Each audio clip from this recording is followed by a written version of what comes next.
हे क्या कहती है?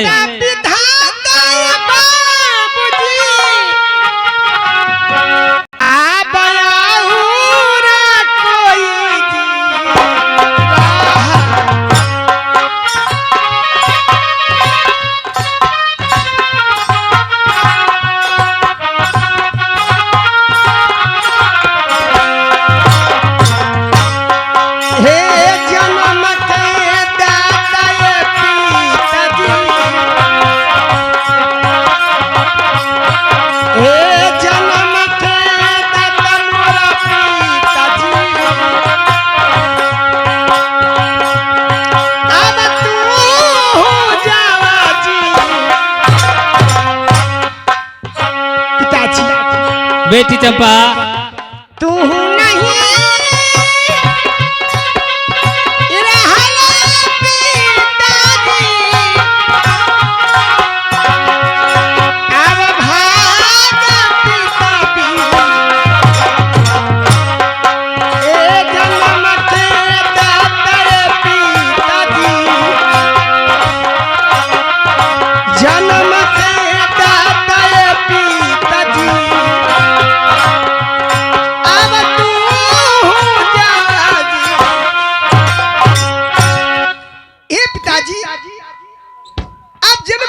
जरूर है लेकिन भाग विधाता नहीं।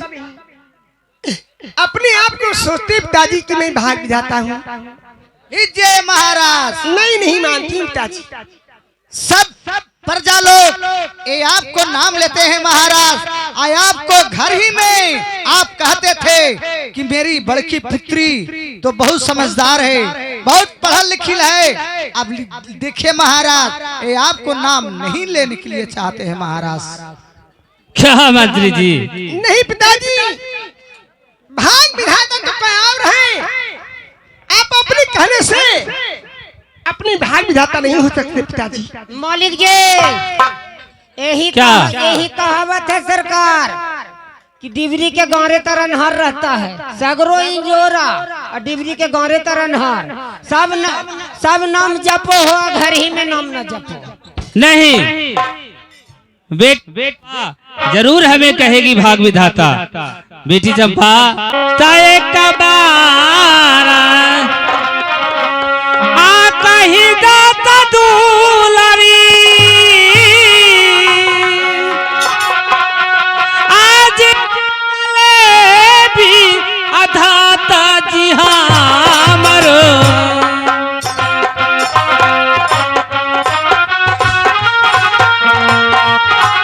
बेटी चंपा क्या पिताजी? आज भागले अभिधाता जी हाँ मरो। आज बेटी जई दिलारा अब नवाजी में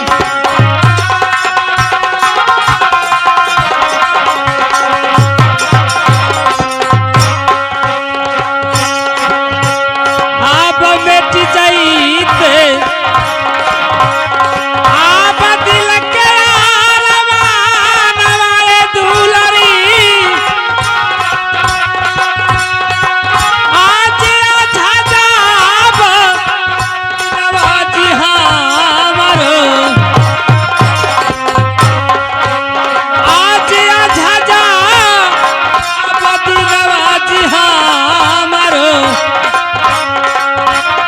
आज एक बार तू जावा बोलहु नदी। अरे बेटी चंपा, अरे तुम अभी से भी कह दो कि पिता की भाग विधाता है। पिताजी मैं झूठ कैसे बोल सकती हूँ पिताजी? मेरा आत्मा नहीं कहता है, मेरा दिल भी नहीं कहता है, मुझे भगवान भी नहीं कहता है क्या भाग विधाता है। अपने आप के अभिमान करे पिताजी, ये गलत है पिताजी। सुनिए पिताजी। क्या? ये तन्नो बतिया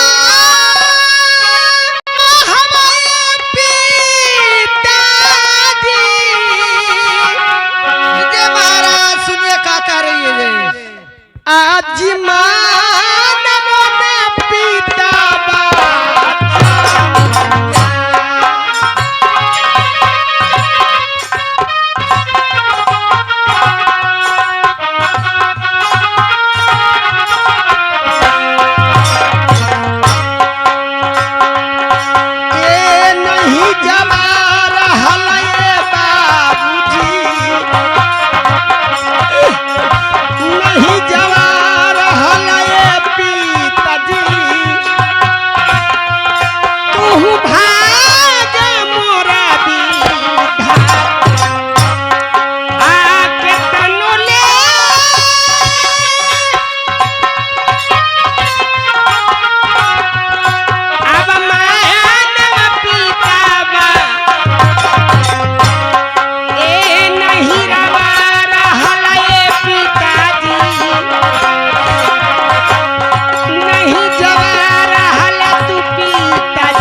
जन्म दिए हैं, लेकिन पिताजी मुझे भाग विधाता नहीं हो सकते पिताजी।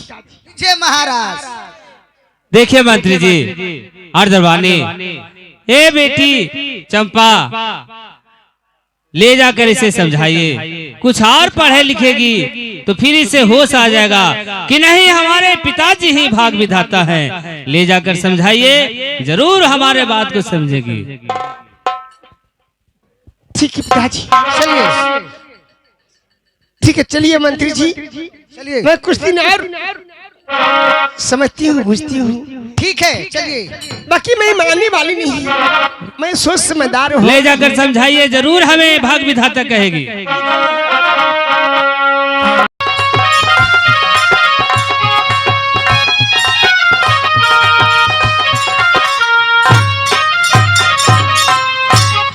चंपा जी, इस समय आपको पिताजी को ए पूरा जेवार में नाम लेते हैं। आपको पिताजी के हम लोग भी नाम लेते हैं। आप पिताजी को नाम लीजिए ताकि कि आपको पिताजी खुश हो जाए। बतावा, पूरे राज्य में पिताजी के नाम जप को, और तू ना जपबू तो कितना दिक्कत के बात है। सब जपिए रहे तो तू हूँ जपू हूँ। ठीक कह रहा बहादुर। हम तो समझाइए रह लिया है। रे तो ऐसे से कुछ करता हाथ रे। कहे ही मालिक, कहे ये कि जपू हूँ। हाँ चंपा जी, इस समय आप अपना पिताजी को नाम जपिए। क्यों कि जन्मदाता है वो, कर्म दिए हैं, कर्म देंगे आपको। उनको भाग से हम लोग भी खाते हैं, उन्हीं को गुण गाते हैं। भाग विधाता मानिए उनको। ऐसे कुछ करता है। वही कहे ही आओ का। क्या मैं अपने पिताजी को भाग विधाता मानूं? हाँ मलकिनी। नहीं, भाग विधाता तो क्या और है। मेरे पिताजी तो जन्मदाता है, जन्मदाता है, लेकिन भाग विधाता नहीं। मंत्री साहब, का अब तो हम लोग इतना समझा रहे हैं। ठीक काम करता है दरबारी। अरे मैं पढ़ के आई हूँ, मैं जानती हूँ कि जन्मदाता पिताजी होते हैं, लेकिन भाग विधाता नहीं। मंत्री साहब, अपने भाग से मैं खाती हूँ, अपने भाग से जीती हूँ, अपने भाग से सोती हूँ, अपने ठीक भाग है। से चलती हूँ। चलिए मालिक जी से हम मिलिए चल के। ठीक है, तो हम लोग के क्या है महाराज, हम लोग के कही है कि चंपा बेटी को जा करके तुम लोग समझाओ, और मेरा ही गुण गाने के लिए समझाओ। तो आप नहीं समझते हैं चंपा जी, तो हम क्या कर सकते हैं। के तनो गलती ए बतिया ए मांटरी जी, ये चंपा जी अब हम के जी समझाई।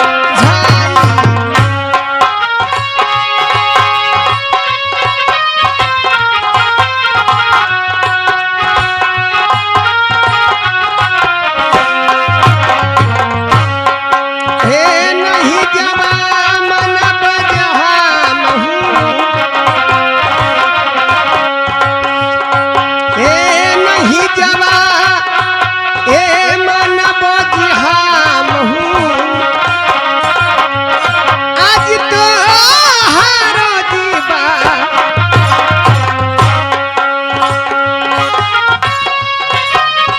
जन्म के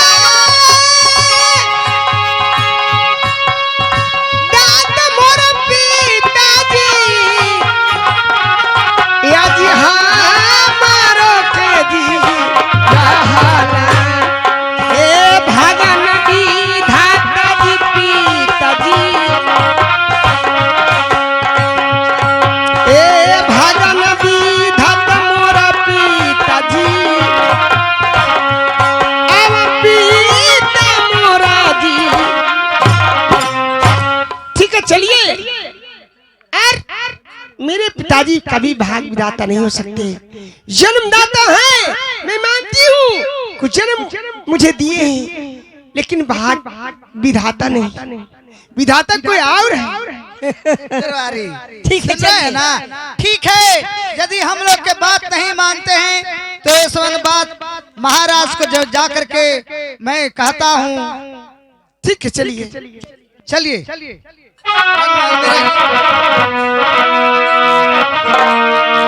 पिताजी को चरणों कमलों में करती हूँ परिणय।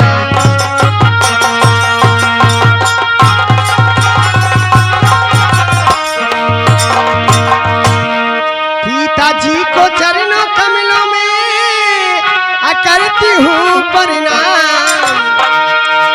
आज खुश मन से दीजिए पिताजी मुझको आशीर्वाद।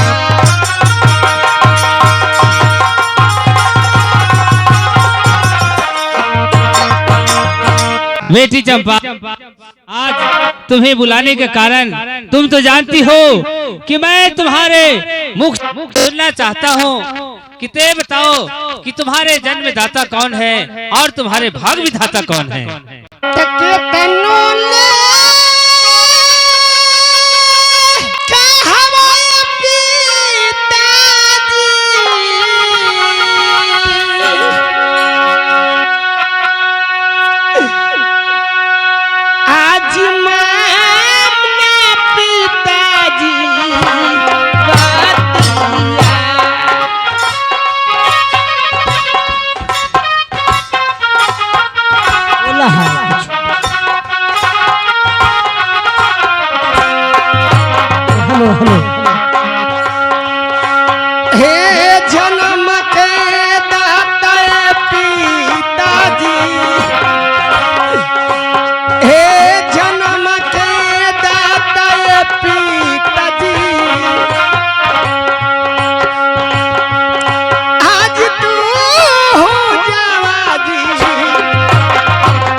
आप जरूर हैं, लेकिन भाग विधाता आप नहीं हो सकते पिताजी।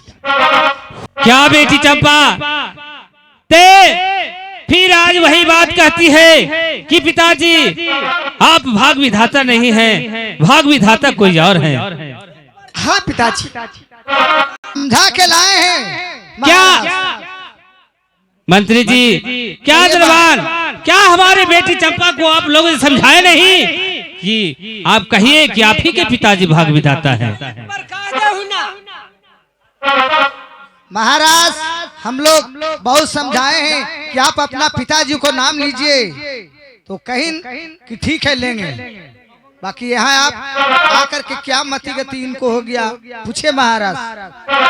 बेटी चंपा, क्या पिताजी, क्या हमें ते भाग विधाता नहीं कहेगी? नहीं पिताजी, भाग विधाता कोई और है पिताजी, आप नहीं हो सकते। मैं समझ रहा हूँ।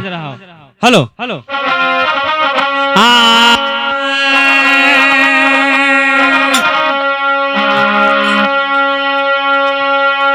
अब भारी दूर आगते आता दौलरी, आज तो हारा के जी कारवाई।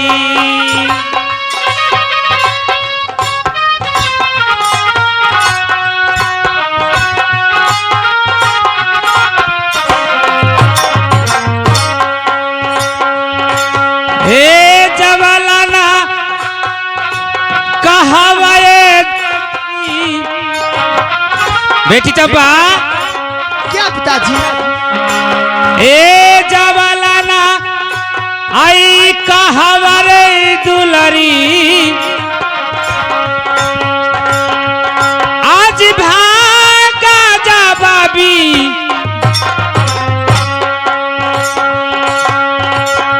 अब भारी दूर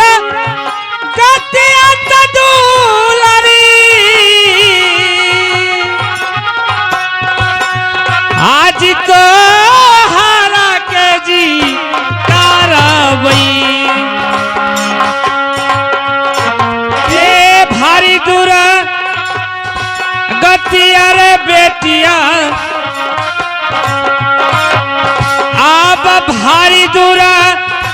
भारी गतिया ये दुलारी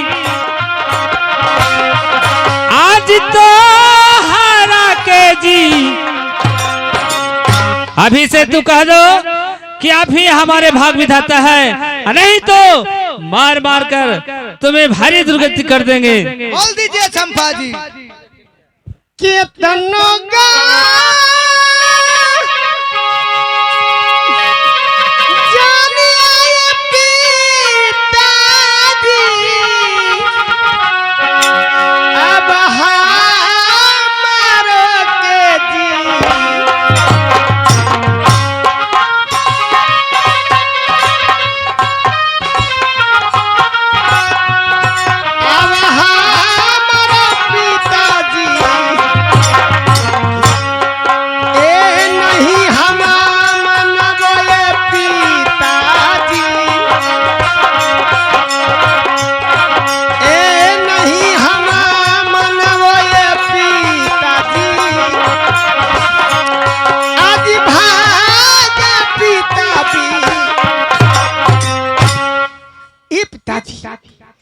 आप कितनों मुझे मारेगा,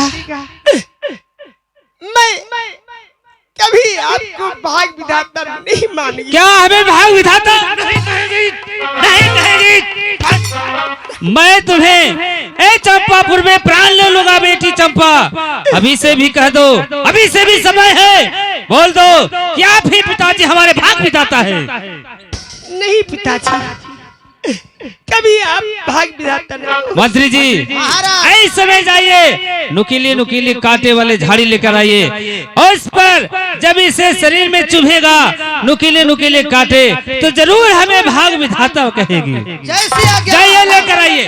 बेटी चंपा सोच लो, अगर ते हमें भाग विधाता मान लेती है तो चंपापुर में तू राज करेगी, अगर ते हमें भाग विधाता नहीं कहेगी तो तुम्हारे कर्म फूट गए। बेटी चंपा सोच लो। पिताजी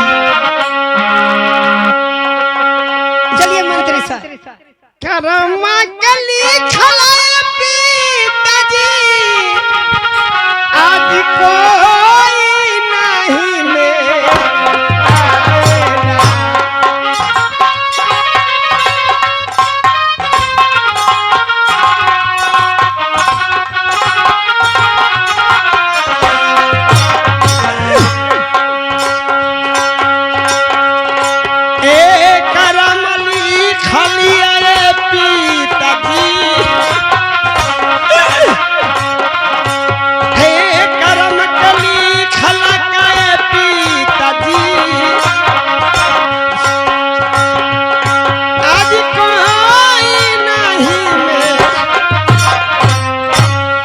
पिताजी क्या जो कर्म में लिखा वो कोई नहीं मिटा सकता है। कह दीजिए चंपा जी, काहे लगी आप इतना देह के दुर्गति करवा रहे हैं? देखिए कितना बड़ा बड़ा कांटा है, वो कांटा आपको देह में चुभेगा तो क्या हो जाएगा? पिताजी नहीं। बेटी चंपा आप ना कहिए पिताजी, क्या आप जन्मदाता जरूर हैं लेकिन भाग विधाता नहीं कहेगी? नहीं पिताजी। कह दीजिए चंपा जी, नहीं तो ये कांटा ये आपको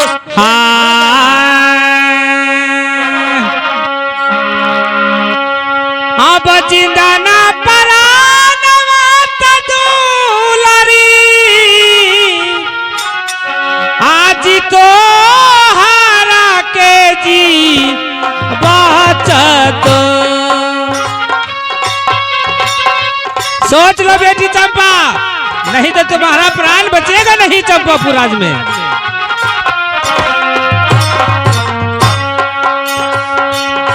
ए जिंदा न पारा नवर दुलरी। बेटी चंपा क्या पिताजी? ए जिंदा न पारा नवर दुलरी आज तो हारा के जी बहुत।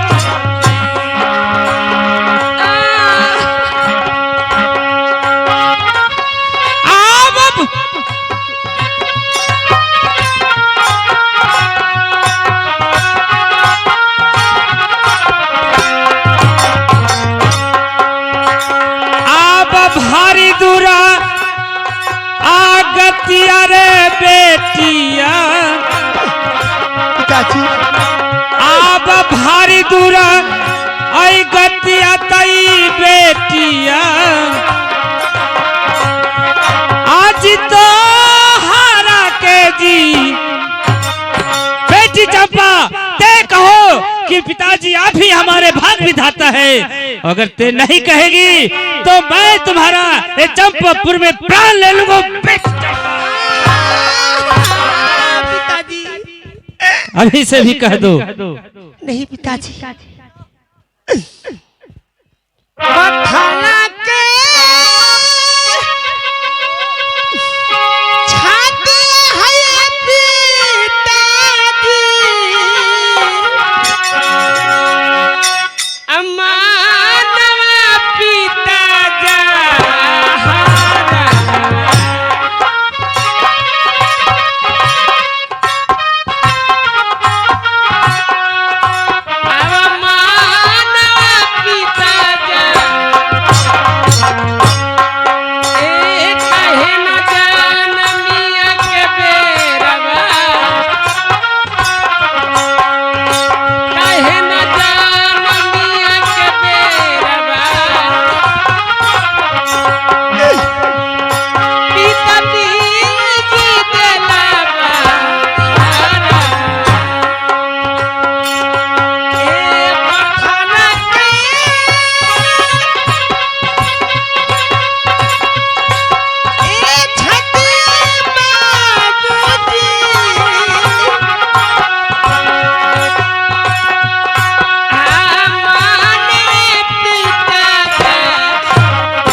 अभी से भी कह दो बेटी चंपा, अभी से भी बोल दो कि पिताजी आप भाग विधाता है, नहीं तो तुम्हारा ये चंपापुर में प्राण कलट कलट के चल जाएगा और तुम्हें कोई नहीं बचाएगा। बेटी चंपा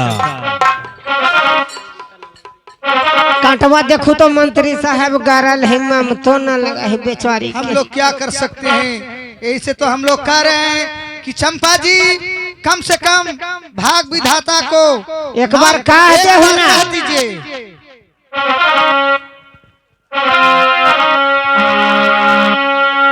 पिताजी बेटी चंपा अभी से कह दो कि पिताजी आप भाग विधाता हैं, फिर ते चंपापुर में राज करेगी।